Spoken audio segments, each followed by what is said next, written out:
Hi, and welcome to this latest conversation. Today, I'm once again joined by Dani Grieveson. Dani's a certified executive performance coach, and she works with teams and individuals. And since we last got together, Dani's written a new book called What's the Point?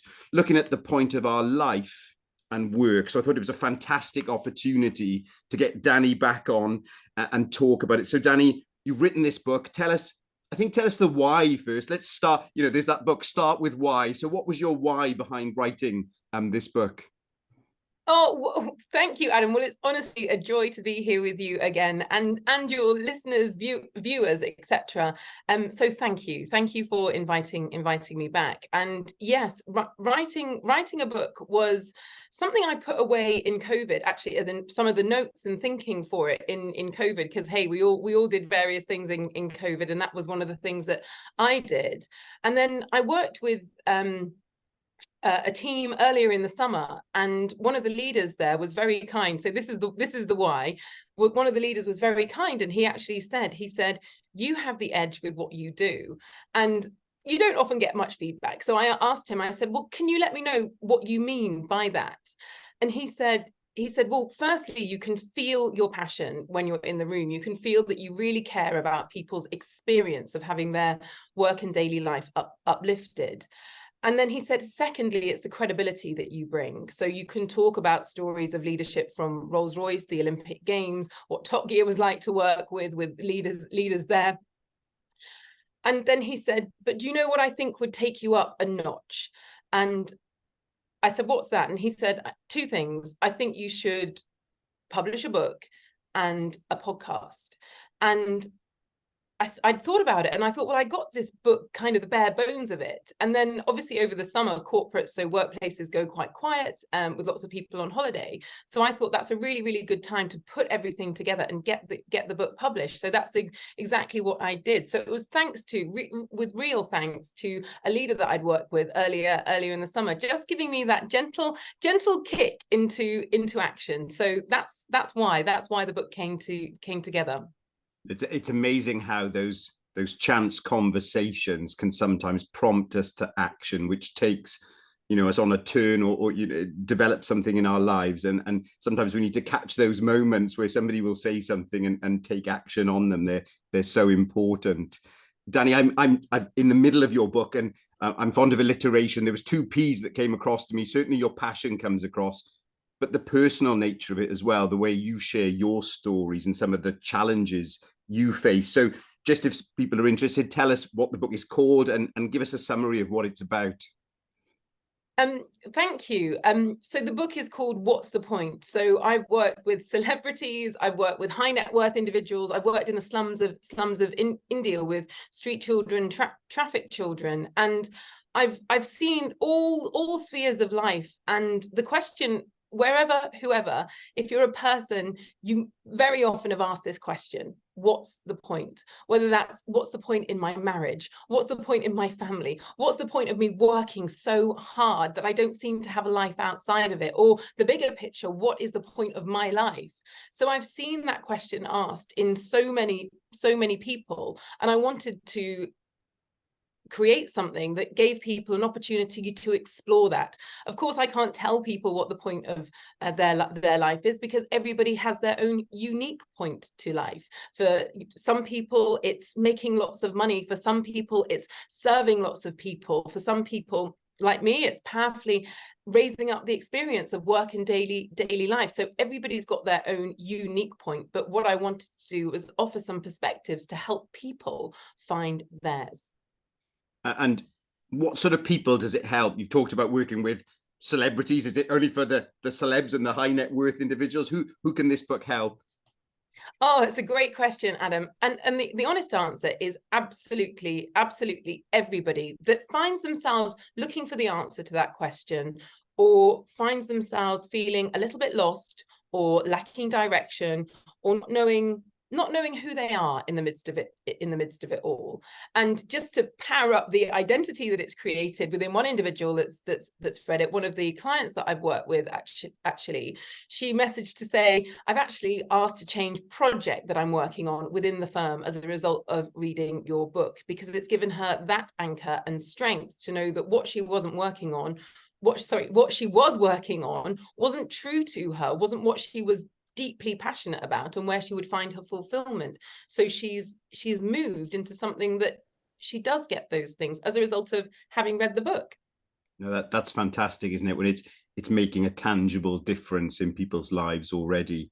Your book is structured around your 6 pillars that you talk about. Perhaps you could summarize that for people and give perhaps a practical snippet. Obviously, they need to get the book if they want to get the whole thing, but just set out your 6 pillars and give us a practical snippet. I'll just tell you, I'm in the confidence chapter at the moment, and I'm finding that very helpful. And equally, where you talk, I think maybe in the first chapter, about the different stages of burnout. I thought that was really interesting today. But give us your 6 pillars and perhaps give us some practical wisdom from the book.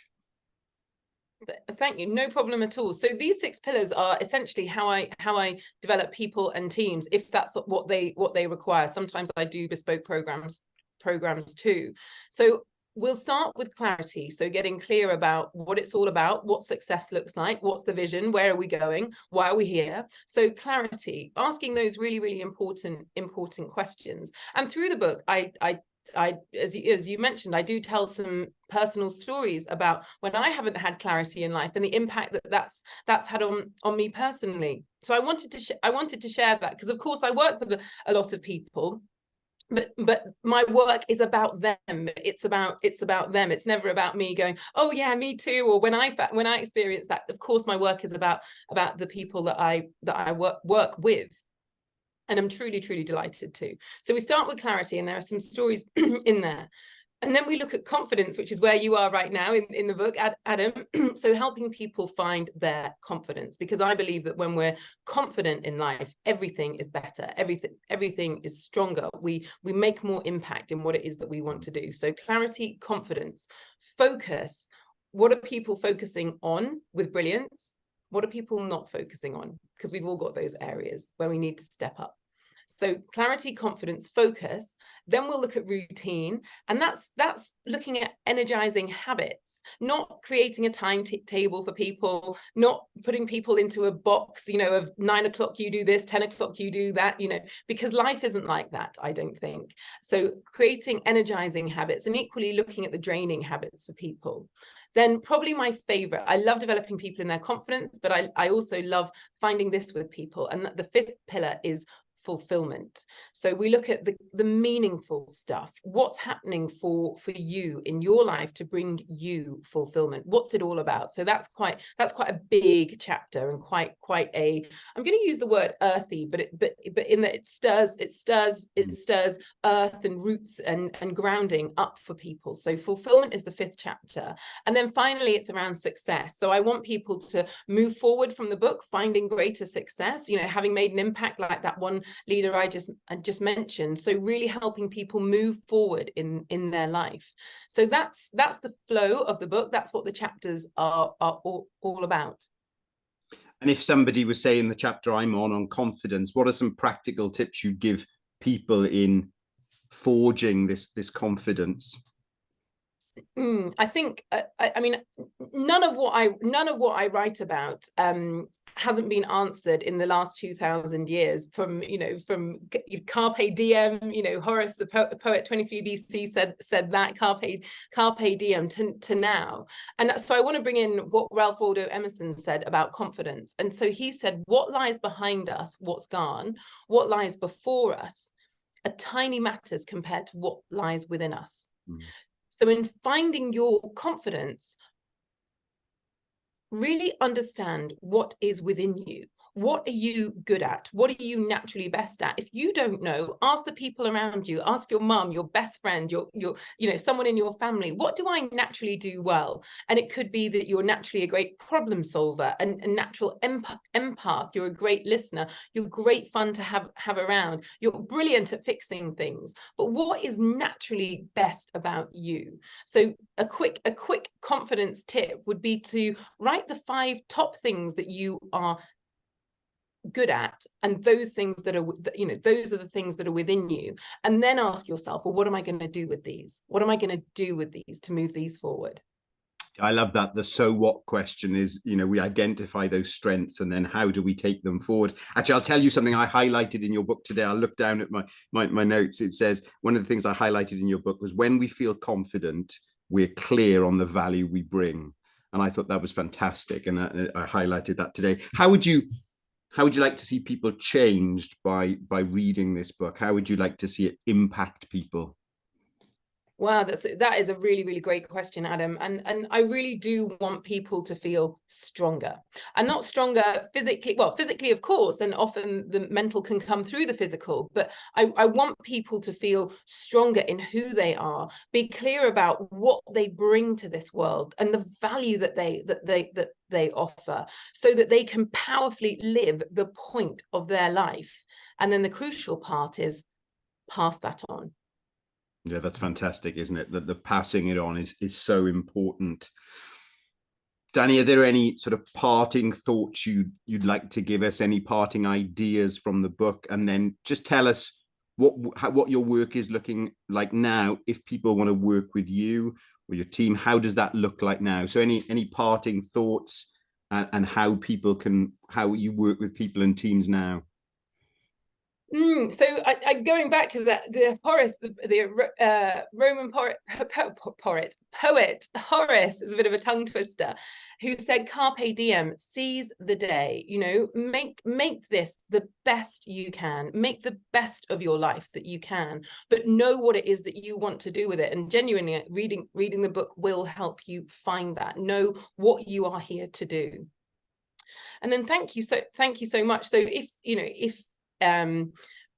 well, people want to work with me, this is what my work is looking like moving forward. I've been doing quite a lot of speaking events through 2023, and we'll definitely carry that forward. In fact, I just had an inquiry yesterday from a family law team to do a conference.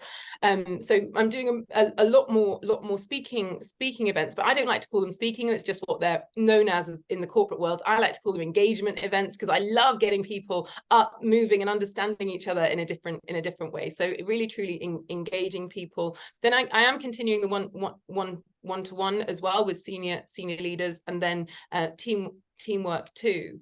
But also as part of my work, I've been asked to be on the advisory board at the Financial Times for women in business across Europe. So what that means is I'm doing a lot more in the kind of diversity and inclusion space as well. So if people need support in that light, I'd be delighted. And what I'll do, Dani, I'll put the link to your book in the video description, but also the link for you and to contact you through your website, and different ways people can reach out to you if they're interested in having you come and engage with their team, or working with them personally, or helping with diversity and inclusion element. Dani, thank you so much for joining me. It's always a privilege. It always leaves me, energized at the end of our conversations, which is fantastic. So Dani, thank you so much for joining me again. It's been a real pleasure. Adam, a joy to join you. Thank you.